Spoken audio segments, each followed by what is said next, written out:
Techstination, your destination for gadgets and gear. I'm Fred Fishkin.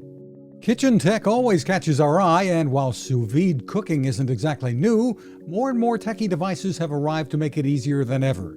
And Daniel Shumski's new book, How to Sous Vide, is a great guide. Picture a pot full of water, and then you have a device called a sous vide circulator that goes in the water. And what that does is it regulates the temperature of the water very precisely.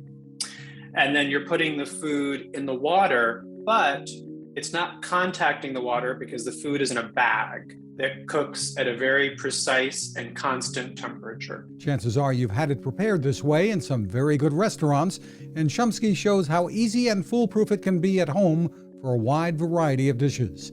The title again, How to Sous Vide. You can find us at techie.com. I'm Fred Fishkin. Now this. It takes a lot of listening to build a better radio, and that's just what the folks at C. Crane have done. Bob Crane and his crew, nestled among the rivers and tallest trees in the world in Fortuna, California, have made a habit of listening to their customers. And that's just what they've done in building the CC Skywave SSB, the Swiss Army knife of portable radios. For everyday listening to AM or FM in the yard or patio or on the nightstand without having to drain a mobile phone battery, it's a great companion. But it is also a companion equipped for NOAA weather information and alerts that can be life-saving. You can listen to FEMA and Coast Guard transmissions too.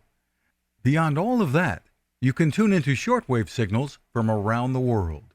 It's compact, easy to take with you, and built to last. The CC Skywave SSB. Click on the link at techie.com.